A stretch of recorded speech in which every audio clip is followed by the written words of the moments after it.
Baik, sebelum mengetahui apa saja subjek-subjek hukum internasional, ada baiknya kita mengetahui apa itu hukum internasional. Menurut Rebecca Wallace, hukum internasional adalah suatu peraturan atau norma yang mengatur tindakan di setiap negara dengan entitas lainnya. Adapun hukum internasional yang pertama adalah negara. Negara dalam konteks hukum internasional adalah negara yang merdeka atau negara yang berdaulat dan memiliki kepemerintahannya dengan sendiri. Adapun negara yang berdaulat contohnya seperti Indonesia, Malaysia, Singapura, dan lain sebagainya. Adapun negara yang belum memiliki kedaulatan yaitu Taiwan. Kenapa Taiwan belum dikatakan sebagai negara berdaulat? Karena kurangnya pengakuan dan dukungan dari diplomatik luar negeri. Padahal Taiwan sudah memiliki syarat-syarat sebagai negara berdaulat di bawah ini. Subjek yang kedua yaitu organisasi internasional. Organisasi internasional memiliki tujuan untuk menyelesaikan pelanggaran-pelanggaran internasional. Adapun klasifikasinya yaitu memiliki anggota internasional. Klasifikasi umumnya contohnya yaitu PBB. Adapun klasifikasi spesifiknya yaitu IMF. Adapun klasifikasi regional untuk global yaitu ASEAN. Adapun dampak langsungnya organisasi internasional terhadap Indonesia, contohnya G20 yang sedang terlaksanakan di Indonesia. Indonesia dipilih menjadi presidensi dari G20. Dampak langsungnya yaitu seperti meningkatnya ekonomi di Indonesia dan tentunya meningkatnya pariwisata di Indonesia. Dengan ada G20 ini menjadi ajang atau media Indonesia sebagai promosi pariwisatanya yang indah dan menarik untuk wisatawan kunjungi. Adapun subjek yang ketiga yaitu Palang Merah Internasional. Palang Merah Internasional sebagai subjek hukum internasional memiliki lingkup yang terbatas dan diperkuat dengan adanya perjanjian Palang Merah Internasional dengan tujuan semata-mata hanya untuk kemanusiaan saja. Tidak boleh diinterpretasi oleh siapapun. Oleh karena itu, organisasi ini berdiri sendiri atau independen.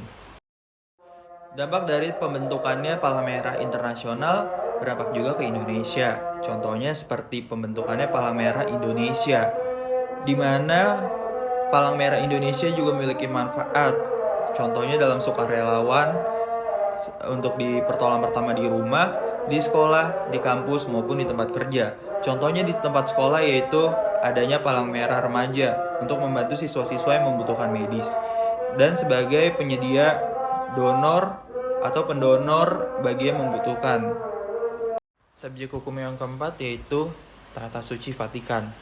Negara yang pertama kali menganggap Tahta Suci Vatikan sebagai subjek hukum yaitu Italia dengan adanya perjanjian Lateran 1929 dan Konvensi Montevideo 1933. Adapun isinya yaitu Vatikan berisikan anggota permanen 800 orang atau penduduk 800 orang dengan memiliki sistem pemerintahan monarki dengan luas 4 km dan Vatikan aktif dalam organisasi internasional seperti WIP dan UNESCO.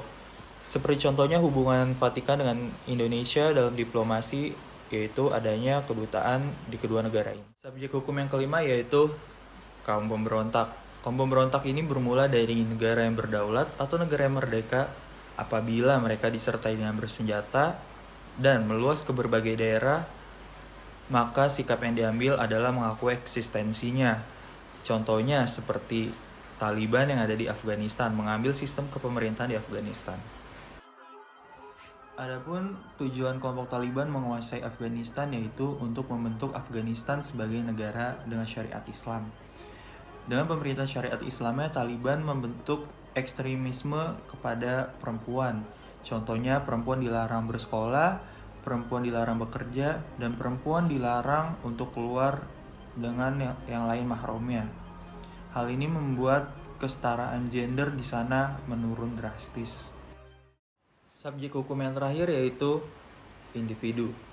Menurut Hans Kelsen, individu dijadikan sebagai subjek hukum internasional yaitu karena individu memiliki peran aktif dan pasif. Peran aktif dalam hukum internasional merupakan sebagai aktor atau pelaku normatif dalam hukum internasional itu sendiri.